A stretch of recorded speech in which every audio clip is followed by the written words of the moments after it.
5 of the nation's top scientists were preparing to review the peer-nominated candidates for a prestigious science award, the American Geophysical Union's Fellows Program, when they discovered that something was terribly, terribly wrong with the nominations. They discovered that the nominees were white guys. Whew. The fellowship was open to women and black people and every other type of person too, but it just happened that none of them were interested and nominated. So instead of going ahead and just picking the winners like they were supposed to do, the scientists on the selection committee decided to cancel the process altogether. In the words of Helen Fricker, one of the panel members, the mere presence of the white men, quote, was kind of a bit of a showstopper. Meanwhile, AT&T calls white people the problem. A Florida school board takes elementary school students to a gay bar, and the Biden administration promises to pay illegal aliens nearly $500,000 each for breaking our most basic laws. Welcome to the spooky, wild world of identity politics. I'm Michael Knowles. This is The Michael Knowles Show.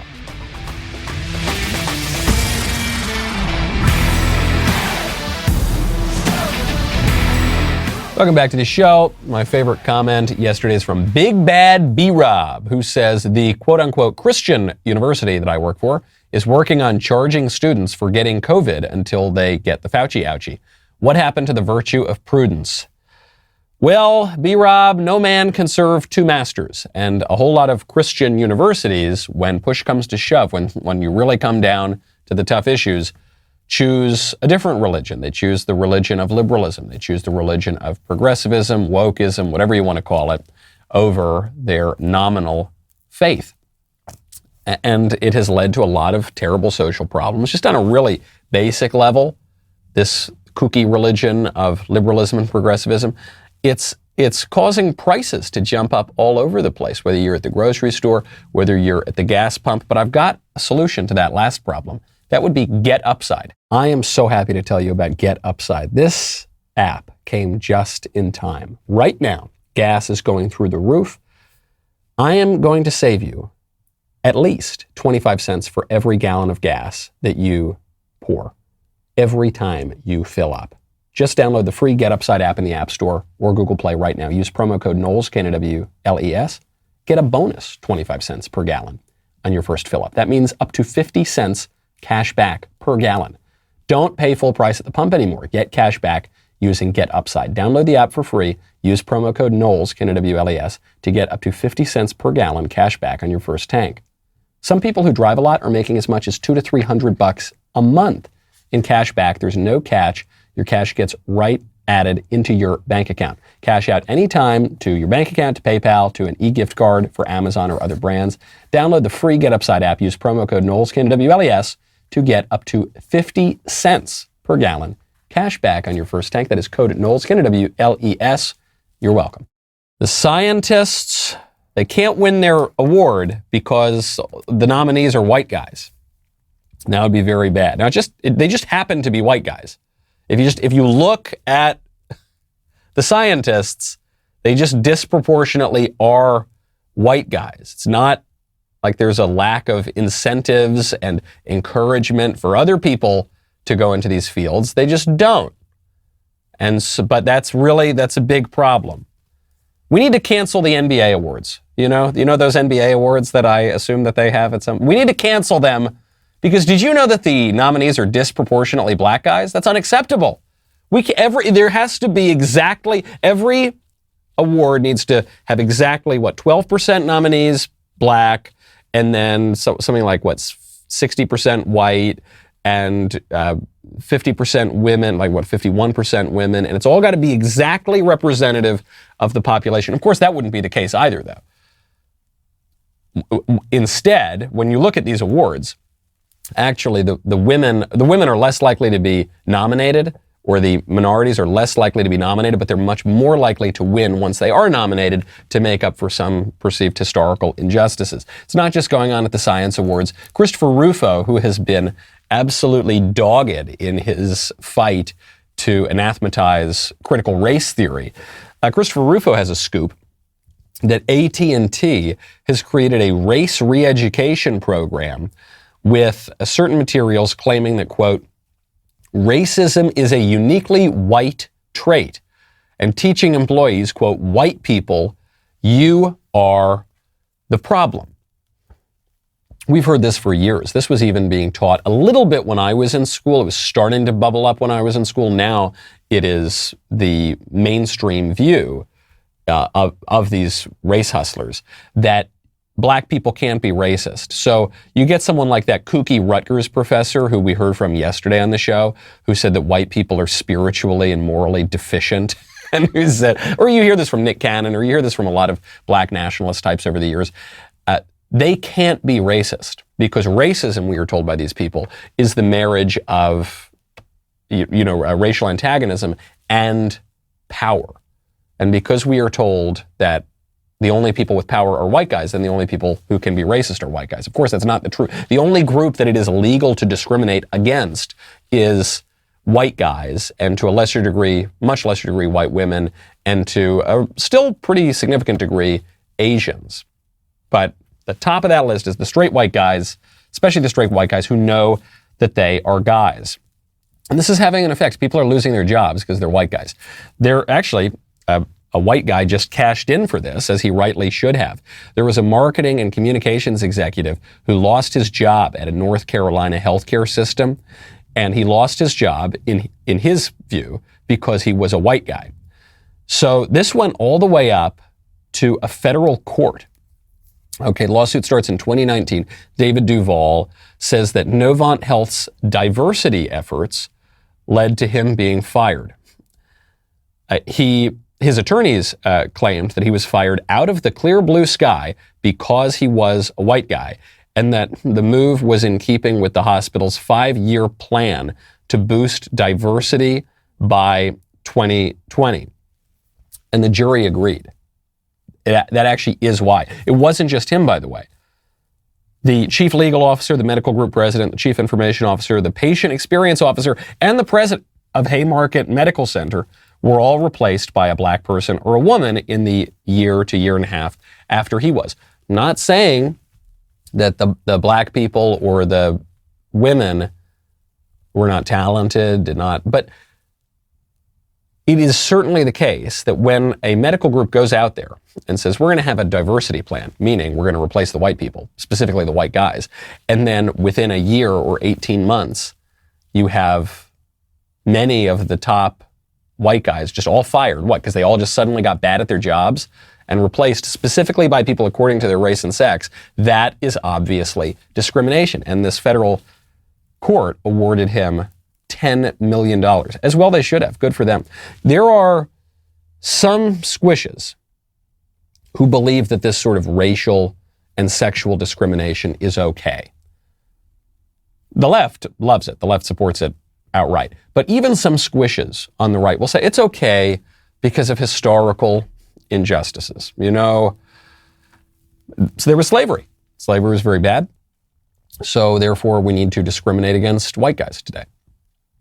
Or I don't really know what the gripe that the women are making is. The women tried to kind of copy the civil rights movement. The second wave feminists tried to copy the kind of black civil rights movement, as did a lot of groups. There's a wonderful book on this by Mike Gonzalez called The Plot to Change America. It's about how the Ford Foundation and other very powerful left-wing institutions just copied the strategy of the black civil rights movement and tried to apply it to groups where it was less credible and authentic, but it worked, and it turned everyone into a victim except for white guys. Now, the reality is everyone has some historical injustice that they can claim. I am of Italian extraction. Largest mass lynching in American history was against Italians, right? 11 Italians were killed in New Orleans in 1891. Okay, where's my check? Where's my job? Where's my special treatment because of it's the largest mass lynching in American history. How dare you minimize that? How dare you not give me my historical grievance tokens? Right? A lot of these squishes believe if we just entertain this kind of politics a little bit, if we just, discriminate against the white guys and the Asians for some reason. Why the Asians? I don't know. But you discriminate them in university discriminate against them in university admissions. You just do that for a few years, then it'll all even out. Then it can go away. Sandra Day O'Connor on the Supreme Court, a Republican nominee to the Supreme Court, said that, look, this affirmative action stuff, it's pretty bad. It's probably not constitutional, but we're going to do it for a little while just to fix the social problems, and then we'll get rid of it. Will we? Is that what's going to happen? This is 15 days to slow the spread. This racial and sexual discrimination that's increasing in our country right now is 15 days to slow this. We're just going to do it for a little bit, guys, just to even a few things out, just to lower the curve, just to slow the spread of the racism or whatever. But then it'll stop. Oh, yeah? We're on day 591 of 15 days to slow the spread. How long since we were told, okay, affirmative action, it's run its course. Okay, this discrimination against people on the basis of their race and sex, it's run its course. It's not going away. You got to fight it tooth and nail. Absolutely should stop this sort of thing.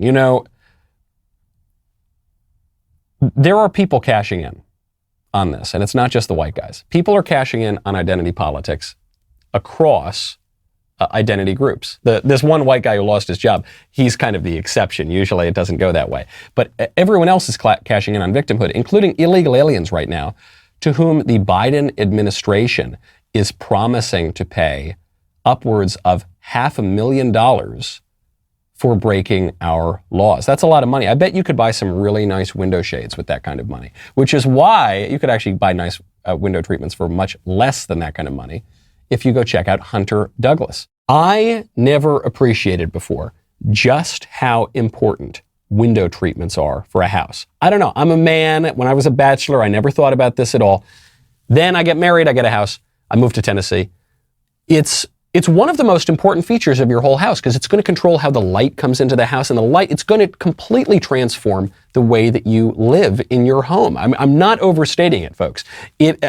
I've just been going through it for the past several months, and when you get those right window treatments, everything looks beautiful. Hunter Douglas will help you do just that with their innovative window shade designs, gorgeous fabrics, control systems so advanced they can be scheduled to automatically adjust to their optimal position throughout the day. So you don't even need to think about it. They diffuse that harsh sunlight. They cast a beautiful glow across the room. Do not waste another second with harsh, ugly light in your home. Get these wonderful Hunter Douglas window treatments. They're incredible.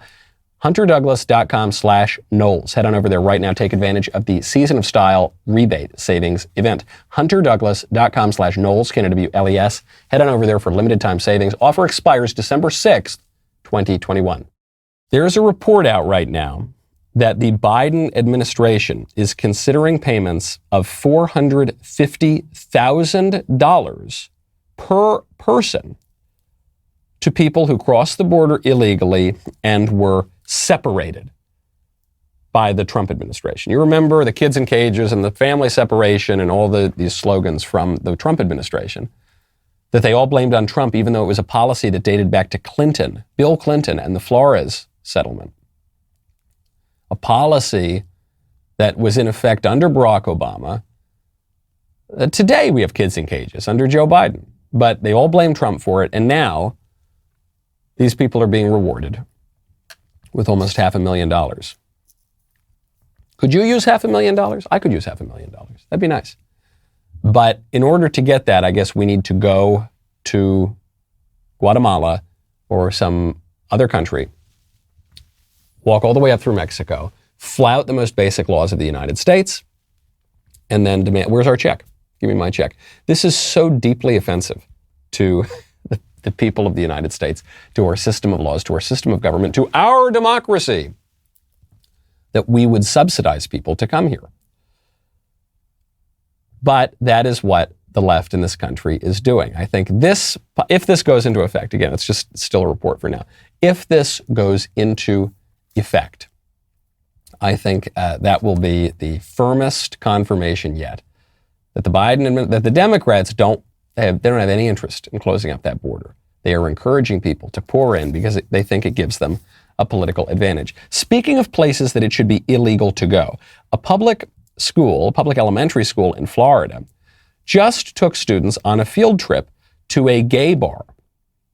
A gay bar. This is Rosie's Bar and Grill. It is a place for sassy fun, according to their marketing materials.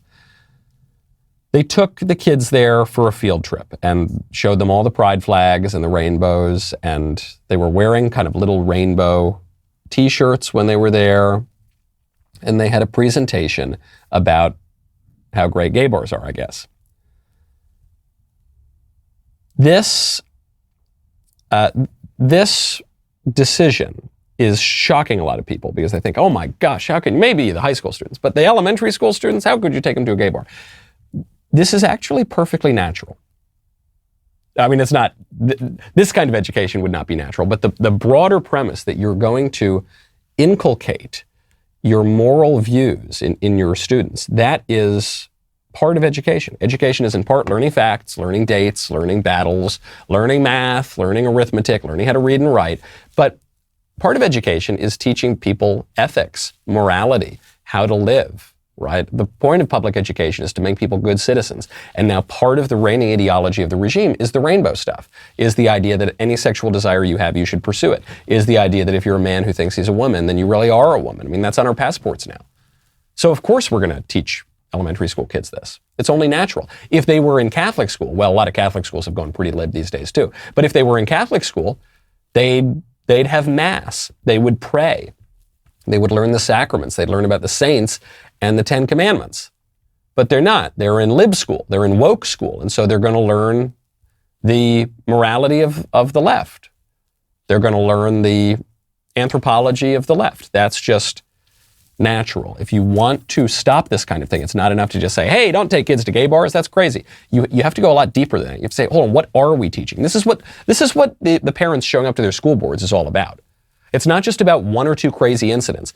A kid field trip to a gay bar, or even that horrible rape in Virginia. It's not just about those incidents. It's about the whole thing. It's about the whole problem, that parents are being cut out of their kids' education, that parents are not allowed to teach the kids their moral views, their ethical views, their civics, right? The country that they want to live in. That's not being permitted anymore. And the school boards are getting increasingly aggressive about this. There was a parent who showed up to a school board meeting who was not permitted to speak until he doxed himself. I just want to remind everyone this is a business meeting of the school board. It is not a meeting that belongs to the public. Each speaker is asked to state his or her name and address for the record. Failure to do so will result in an individual not being allowed to speak. John, can you give us your name and address, please? My name is John Wicklund. I live in Mankato. Could I get your address, please, John? I'd rather not, since you guys Don't have give it your already. address, you can't speak. And I get so much property damage and eggs and everything else from fun people and their friends. John, happening to be on you the need to school give board. your address. All right, I live on 5th Street. Excuse me? I live on 5th Street. House number?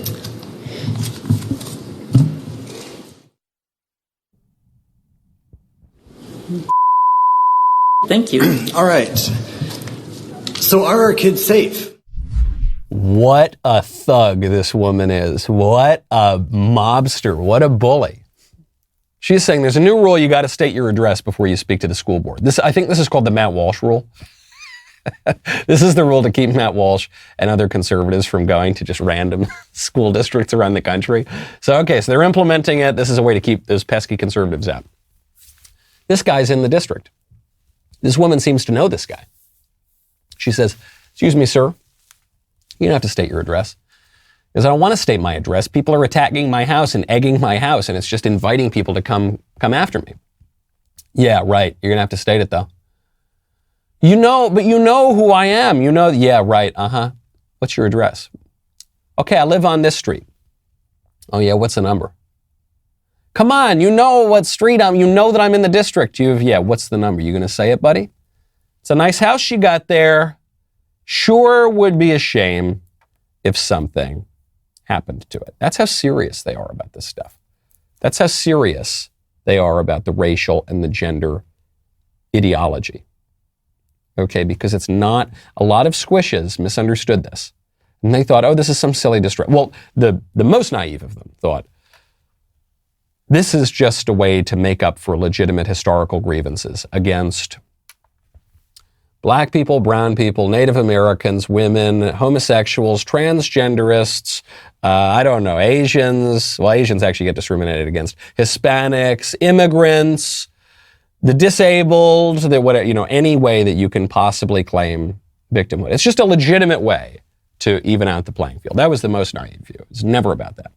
Then the second most naive view was the view, it's just a silly distraction. Okay, they're going to have their kind of weird sexual and racial stuff, but it's not a big deal, whatever. Roll your eyes at it, it's not a big deal. No, they're dead serious about this. They'll dox you if you question this. They'll fire you if you question this.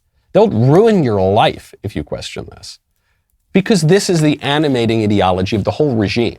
It would be as if, in the old America, you questioned democracy, or you questioned the Constitution, or you questioned the Founding Fathers. You would be ostracized for that. You would be looked upon with suspicion. It'd be like in the old regime if you were a communist. You could be prosecuted for being a communist, and many people were. Well, the same thing is happening now. It's just you'll be harassed and ostracized and fired and prosecuted even if you're a constitutionalist, if you're a conservative. They are dead serious about this stuff. Speaking of oppressive government bodies, right now in China, they are suppressing Christianity and Islam. They're suppressing any religion, forget it, just ideology, any religion, especially, that is a threat to the regime there. And our corporations, American corporations that now make a lot of money overseas, are capitulating. They're going along with it. Apple has removed a popular Bible app and a Quran app in China after the Communist Party there decided that the apps violated local laws because they hosted these religious texts. So the Bible app by Olive Tree, which has over 1 million downloads, and Quran Majid, which is used by millions of Muslims, were taken down by Apple for compliance issues, not complying with the officially atheist government of China. No man can serve two masters gets back to what we were talking about in that comment at the top of the show. And our woke corporations, even American corporations like Apple, don't seem to have any loyalty to, certainly not to principle, certainly not to God, certainly not to ultimate things. They don't really seem to have very much loyalty to their countries, to the United States. These woke corporations trash the country all the time. Their loyalty is to the almighty dollar, and they will sell out anything. They'll sell out their God for 30 pieces of silver. That's very bad. And unfortunately, the left doesn't care about that. The left is part of the Cultural Revolution. But the right has adopted a lot of that language too, especially really from the 1980s through the 90s, 2000s, 2010s especially. Now it's starting to change. It seemed that the right in America had adopted this materialist, mammon-worshipping position. We all want a robust economy. We all want a thriving, wealthy, flourishing country. But that's not the be-all and end-all of politics. That is in service of something greater. That is in service of a good, virtuous, stable, flourishing country. And right now, it'd be very difficult to describe the United States that way. Speaking of religion, there was a very spooky article in the New York Times. There's a Halloween thread throughout this show. It's very subtle. I don't know if you've noticed. Very spooky column by Charles Blow in the New York Times. Headline, "The married will soon be the minority."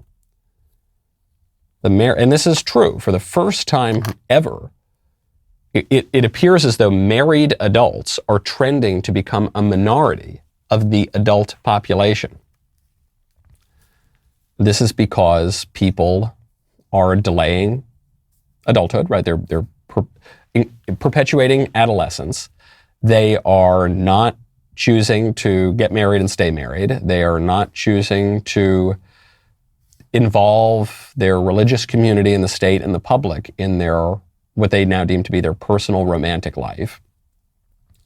I don't think that it's that marriage is on the decline because a lot of people are taking holy orders. That would be a good alternative to marriage, becoming a priest or a nun or something. But that's on the decline too. It's because people are just a little bit, well, one, they're a little more selfish. I think that's certainly true. That's just the ideology. And then this creates other problems for people who sincerely want to get married, or who sincerely, there are plenty of people out there who are lonely, who actually want to meet someone, or who want to meet a good person. They don't want to just settle for some derelict or degenerate, and they can't do that. It's like the dating pool has become a little bit poisoned. We live in swipe culture now, where it's just so easy to move on and treat people like commodities. And so what the New York Times is asking, what Charles Blow is asking, is should we continue to reward and encourage marriage? He says, quote, as a society, we have to start asking ourselves whether it is fair and right to continue to reward and encourage marriage through taxation and policy when fewer people, disproportionately black ones, are choosing marriage or finding acceptable partnerships. So see, he adds the racial element here too, which is that right now, over 70% of black babies are born out of wedlock. Right? This is a terrible situation for the black community. There are also extremely high rates of abortion, which is a worse condition for black people. But marriage has plummeted in the black community. That's bad. That's a sickness, especially within the black community. It's particularly pronounced there, but it's really pervasive throughout all of society. And so what Charles Blow is doing is he's taking that sickness to be an argument for further destroying marriage.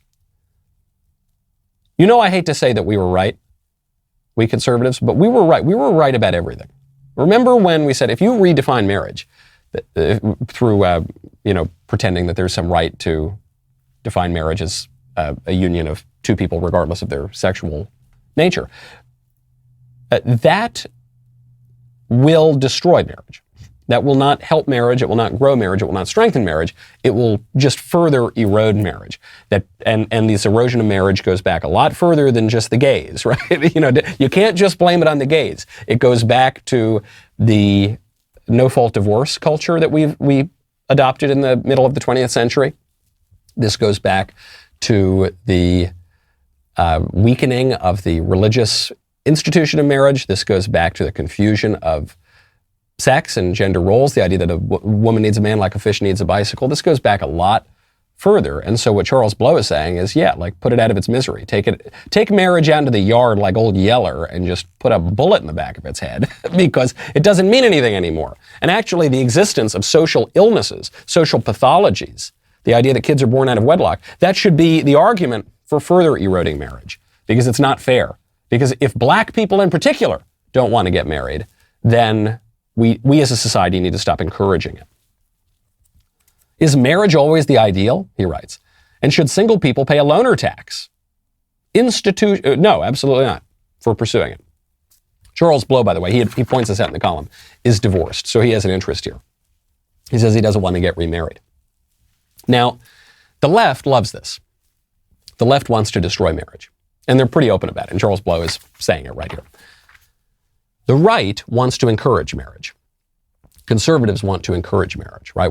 That's why there are incentives to get married, because that's the bedrock political institution. It leads to a flourishing country. It's better for kids. It's better for everybody. So let's create some incentives for it. But then there are the squishes, and the squishes are kind of the problem here. They're a little bit libertarian. They're the types who say, let's get government out of marriage altogether. Who cares about marriage? Any two people can sign any contract they want. How are you to say that it's better for people to get married? Who are you to say maybe it's better for them to stay single and do whatever they want, or be in a throuple or a quadruple or whatever? The government has no role here. Who am I to say? I'm a person with two brain cells to rub together. That's who I am. I'm a person who knows that it's better for kids to be raised with mommy and daddy in a stable marriage, in a committed marriage that endures until death do they part. Because because I've ever read a history book. That's who I am to say. Because I recognize that societies that encourage stable, serious, real marriage are better societies. And because I think that the government, meaning the people that we send to Washington, that we still have some say in voting for, that are still at least theoretically supposed to represent us, have an interest in promoting the general welfare and ensuring the blessings of liberty. Because because I have even the most basic, rudimentary moral and ethical and philosophical education. So I know that there's such a thing as the good, and that good is better than bad, and that there are true things, and we can know some true things. And here's one true thing: marriage is good for society and for everybody. That's who I am. Squishes don't want to acknowledge that. So now you've got this really tough fight where you've got the conservatives who recognize, gosh, we got to protect marriage. And then you got the squishes and the libs and the leftists who are all trying to destroy it. And they've kind of ganged up to destroy it. Why is government involved in marriage? Because marriage is good, okay? And it's the fundamental building block of society. And if our political order does not have something to say about marriage, then it doesn't have something to say about anything. It's inevitable. The government is going to have a role in defining marriage, one way or the other, whether it's to a man and a woman, or a guy and a guy, or three guys and a goat, or whatever it is. It's going to have something to say about that. But the squishes don't want to state that. Some people do, though. There's a great candidate in Arizona right now, Blake Masters, running for Senate. Boy, oh boy, is this guy focusing on issues that are a little more important than another corporate tax cut. In America, you ought to be able to raise a family on one single income. We used to be able to do this. Something happened, globalization, decades of inflation. Can't really do it anymore. I think that's a huge problem. So why don't politicians talk about it? And the left, they attack me. They want to say, oh, Blake, that's sexist. But guys, there's nothing sexist about prosperity. There's nothing sexist about acknowledging that if people have the choice, most families would prefer to have one breadwinner and have one parent stay at home with the kids. I'm Blake Masters. I'm running for the U.S. Senate in Arizona, and I approve this message because I want you to be able to afford to raise a family with one single income. This guy knows what's up. This guy knows what's up, okay? And he's pushing, or he's observing something that I think all too often conservatives miss, which is that it's not just social radicals who are pushing all the weird sex stuff. It's also greedy capitalists, okay? It's also feminism and the ever-expanding LGBT acronym and the sexual revolution more broadly is really good for business, okay? Because it, first of all, forces women into the office, so it gets them to be more economically productive and boosts GDP. It keeps wages down for lots and lots of people because you've just got more people in the labor pool. It discourages people from having kids. It discourages people from taking time off to raise those kids. It just keeps everybody working and working in the widget factory, all right? It's good for business, but our government does not exist, our society does not exist simply to serve mammon, okay? There are other important things too. Having a country, having borders, having a way of life, having rights, having liberties, having strong, thriving families, which are going to be the bedrock of all of that. If candidates for office do not understand that, they're not going to fix the problem. A handful of candidates appear to understand that, and I think we should support them. You know, if you want sports content without the woke, I sure do, then become a member at dailywire.com/subscribe and use code DONOTCOMPLY at checkout for 25% off. Also, check out the Morning Wire. Great new morning show. You know, the New York Times, I'll just call them out straight. The New York Times and other left-wing outlets, they are so smart. They're clever because what they do is they have these short little shows in the morning and they say they're just giving you the facts and the news, but really they're giving you leftist opinion, but they have a really soft voice. And they say, good morning. Good morning. This is the New York Times. I'm Michael Baba. And the conservatives are really bad. Okay, now turning to other news, leftists are really good, you know, and that's what they do. And that's how they control the culture. Well, we are not going to take that lying down. We have beaten them in the ratings. And so if you want the facts in the morning without the leftist spin, go check out Morning Wire. We'll be right back with the mailbag.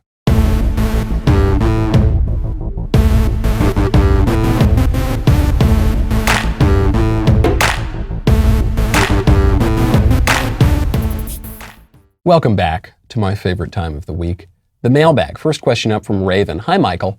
You mentioned you like Halloween.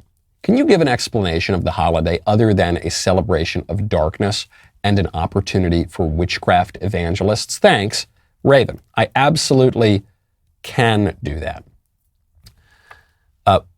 What we're preparing to celebrate on November 1st is All Saints' Day, right? So this is a great holy holiday. This was begun in the 8th century. Gregory III consecrated a chapel in the Basilica of St. Peter to all the saints and fixed that anniversary for the 1st of November. Goes back even a little further than that in terms of the way that we celebrate these things. And so Halloween is the eve of this feast day. Now it's taken on this other kind of role. It's not like we all merely dress up as saints, although my little baby is going to be dressing up as a saint for Halloween, and it's going to be extremely cute. But it takes on this dimension of the departed souls. It takes on this dimension of the saints who are in heaven. It takes on this dimension of some spooky kind of things, right? It was alleged after the Protestant Revolution by the Protestant revolutionaries that Halloween is just a Catholic version, an attempt to co-opt a pagan holiday. And there were a lot of claims made like this after the Protestant Revolution, about Christmas, for instance, about Easter, and they're just not true. And I don't mean this just to dunk on some of the Protestant revolutionaries and PR people, but it's just not true. When people tell you that Christmas was dated to December 25th because it was just a pagan holiday and it was the Catholics trying to co-opt it or something, or Easter, or whatever, that is not the case. These dates go all the way back to the very beginning of the church, or very nearly to the very beginning of the church. And the reason for it, for instance, in the case of Christmas, is because it was understood by the early church fathers that a divine life has a perfection to it. It has a perfect symmetry to it. And they dated the conception of Christ to his death on the cross. And so what happens 9 months later, you get the birth of Christ. That would just be one example of that. And they dated the crucifixion to the spring. So we could go on for hours and hours about all of these various dates. But that is the dating of Halloween is because of the celebration of all of the saints. I also think, you shouldn't be performing witchcraft on Halloween, and you shouldn't be like worshiping the devil. But making fun of the devil and making fun of demons is extremely Christian and cool and fun. Because there's Saint John Vianney, great Catholic priest in France, and patron saint of parish priests. He used to call the devil a little idiot. He'd say, oh, there's that little idiot again, he's setting my bed on fire, haha, what a stupid little idiot. So I think it's fun. Don't engage in the occult, but have some fun with it. Go door to door begging for food. That's extremely medieval and traditional, very, very cool. Go, pull pranks on one another, extremely traditional. We can have fun, it's totally fine. Just don't, I guess this should go without saying, but just don't worship the devil. From Kristen, hey, Michael, I have a question regarding Catholic theology. What does the Catholic Church teach about life before we are born on earth? It is a topic that is talked about in my church and theology, but I don't hear my friends of other faiths talk about this. Thank you for all you do at DW. Love your show. Sincerely, life is better with faith. Well, the Catholic Church teaches that life begins at conception, and that it's a bit of a complicated issue, I suppose. But rather than trying to understand the body and the soul as these totally disconnected things, which a lot of New Age religion, transgenderism tries to understand it that way. A lot of ancient heresies understand it that way. It's, I think, far better to recognize that your body and your soul are linked, and that really your soul is the form of your body, to use some jargon from ancient Greece. And so when it says in the Bible that the good Lord knows us before we were formed in the womb, that can mean one of two things. It can mean that he knows us before we are created, which is a little bit confusing, or he knows us before the process of being formed in the womb is completed, or the process of being formed in the womb goes on for 9 months. I think it makes much more sense to view it that way. Similar to St. Thomas Aquinas. People sometimes claim that St. Thomas Aquinas says it's okay to kill babies through abortion until a few weeks, or until 40 days or 90 days or something like that. And that's not true. What St. Thomas Aquinas does believe is that conception is a process that takes much longer, and he's basing it on Aristotelian science, and it takes much longer than we know now that it does. We know now that conception occurs almost instantaneously. We can watch it happen, right? You can watch the sperm go into the egg, you can see it happen, and a life begins at the moment of conception. Unlike the kooky, spooky, new age, witchy, strange people who believe that your soul always existed, man, and then it just kind of goes into a body, And some new age cults believe that actually your ensoulment doesn't happen until after you're born. So then the soul is floating around, it finds a body and it goes into, and then you die and you're reincarnated, man, and hold on, just have a, yeah, man, and then we're all just spirits, bro, and we're floating around. No, your spirit and your soul actually does have something to do with your body. They are linked. And so, no, you weren't just floating around beforehand. You were created by God, and you should be very grateful for that. From Philip. Hey, Michael, I'm a first-year molecular biology and neuroscience PhD student at the University of Denver. I do neurological research on mice, but there are some in my lab that use human embryonic cells for their research as well. If my professor asks me to develop my own line of embryonic human brain cells, what should I do? As a Christian, I know it's wrong to kill babies and do not want to partake in the validation of this practice. In the story of Joseph, God takes evil and uses it for good. The best way I can rationalize my way around this evil is to know that I would be taking the literal remains of an evil event and using them for good to find treatments for neurological degeneration. What do you think? Sincerely, a guy who loves your show and science, but loves God more. Good. Like Thomas More, you say, I'm the king's loyal subject, but God's first. The short answer is don't do it. Do not experiment on human stem cells that were derived from aborted babies. Do not do it. Refuse to do it. God can turn evil for good. That's God's job. You should not be engaging in evil actions in the hope that they can be turned to good. You are not God, first of all. You are not a consequentialist, I should hope. And we do not believe as Christians that good ends justify evil means. Do not do it. It's very bad.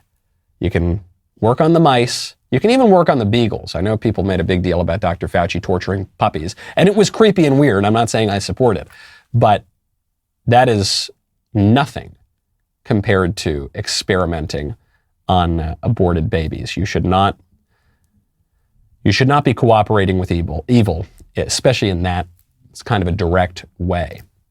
I'm very honored, though. I just want everyone to take a pause and moment here. I hate to toot my own horn, but I'm very honored and flattered that a guy who's obviously extremely intelligent and educated and works on neuroscience is listening to this show. That makes me feel like a very cool guy. Thank you. From Jonathan. Dear Michael, my mother divorced my father 13 years ago and divorced her second husband 3 years ago. Both of them are good men, and neither gave her any real reason to leave, cheating, abuse, etc.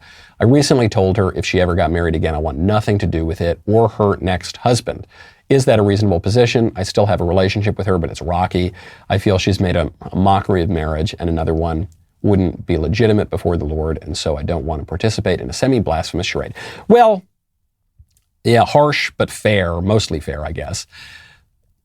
A marriage, if she were to engage in what seems like a third marriage, it could be a legitimate marriage if her first two marriages are annulled, if they are found not to have been legitimate marriages in the first place. Not just because she changed her mind afterwards, and so somehow you'd be blessing the divorce. But if there is an annulment investigation and it is found that her marriages were not legitimate in the first place, then what seems to be a third marriage would be legit. But it just sounds like your mom's got some problems, and I know people like that. Got some friends and relatives like that, and they make a huge mess of their lives, and it's very unfair to children, and it's unfortunate for them. Sometimes they have kind of mental problems that lead to this, bipolar or something like that. But it's very unfortunate. You certainly are under no obligation, really, nor should you participate in something that makes a mockery of marriage. I don't think you would be required to show up to this sort of thing. But you do have an obligation under the fourth commandment to honor your mother and your father, and you do have a filial obligation to them. And so I wouldn't cut your mother off, and I wouldn't be a huge jerk about it. I would state your position in charity and love and kindness and truth, but she's your mother. You only get one of them. Doesn't mean you got to do evil things. Doesn't mean you got to ruin your life because of your mother, but you do have obligations to her. And if she's making a mess of her life, you should try to fix it, and you should at least be there for her, as long as that does not implicate you in doing immoral things. From Sarah. Hey, Michael, I have a date this weekend. We're watching a movie, and since it's Halloween, we are going to watch a scary movie. Insert spooky ghost sound effect. What scary movie is your favorite? And if you don't have a favorite, just list a few of the top ones, and I can see which one is free to stream. Thanks. Well, there are a lot of, the best one recently is A Quiet Place. The second one's fine too, but the first one is actually really quite good. That one's good. I remember The Exorcism of Emily Rose being particularly good. I did like that movie. In terms of the slashers, just the cheap kind of slasher movies, I always got a kick out of Halloween. It was just so what it is. It was just so that genre. It's not a particularly good movie. I love The Shining. The Shining is a great movie. There's another one that came out a few years ago that basically the punchline was just they were being bedeviled by Satanists. It was a pretty straightforward movie that was good too. I forget the name of it though. So those are all good. If I had to pick one like spooky movie though, I'd probably do The Shining. From Nick. Hey, oh no. Oh no. Hi Michael, me again. Hi Nick, it's been a while. I feel like you and I have built a level of comfort and trust, so I'm going to tell you something that I've hidden my whole life, like a secret I've kept locked away. Recently I started dating again. Not really for me personally, it just felt selfish not getting out there when so many women are lonely or turning to lesbianism. This is where my bro-to-bro confession with you begins. I met this girl, I spit some game, and she ended the clothing optional adventure before it began because she only dates tall guys, and I'm 5 foot and 3/4. 5'7". Producer, they cut off the 5'7" and 3/4. Okay. I feel like this was God's only mistake. My vibe and persona is at least 6'3", and I am not. My question is, are height preferences just something I should accept when I meet babes, or is height discrimination wrong? And is this just a total shallow harlot who will end up marrying a washed-up NBA player on his 5th try? Sincerely, your other under 6-foot brother. Nick, that was one of the cleaner messages you've sent into I don't know, is Nick even just one person? Or has the audience just started channeling the spirit of Nick? And they're all, I don't know, maybe it's just one guy. To your question, Nick. Heightism is, look, I say I'm not 6'3". I'm not a basketball player, okay? I say this in a spirit of love. Heightism is just something you're going to have to deal with, buddy. I think actually your view, I can't believe I'm saying this, your view on this is actually probably pretty good. Maybe the good Lord didn't make you 6'4", Nick, because you're such a Lothario. You're so impressive. You're obviously God's gift to women, by your own telling, that it's a little hurdle to level out the playing field, make it fair, recognizing that suffering can be a very sanctifying event. I think you could probably use a little sanctification, Nick, but maybe you're on the right track. I'm Michael Knowles. This is The Michael Knowles Show. Happy Halloween. See you Monday.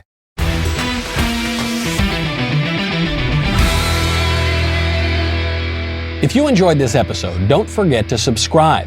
And if you want to help spread the word, please give us a 5-star review and tell your friends to subscribe. We're available on Apple Podcasts, Spotify, and wherever else you listen to podcasts. Also, be sure to check out the other Daily Wire podcasts, including The Ben Shapiro Show, The Andrew Klavan Show, and The Matt Walsh Show. The Michael Knowles Show is produced by Ben Davies. Executive producer, Jeremy Boring. Our technical director is Austin Stevens. Supervising producer, Mathis Glover. Production manager, Pavel Vidovsky. Editor and associate producer, Danny D'Amico. Associate producer, Justine Turley. Audio mixer, Mike Coromina. And hair and makeup by Cherokee Hart. The Michael Knowles Show is a Daily Wire production. Copyright Daily Wire 2021. Hey everybody, this is Andrew Klavan, host of The Andrew Klavan Show. Some people are depressed because the Republic is collapsing, the end of days is approaching, and the moon's turned to blood. But on The Andrew Klavan Show, that's where the fun just gets started. So come on over to The Andrew Klavan Show and laugh your way through the fall of the Republic with me, Andrew Klavan.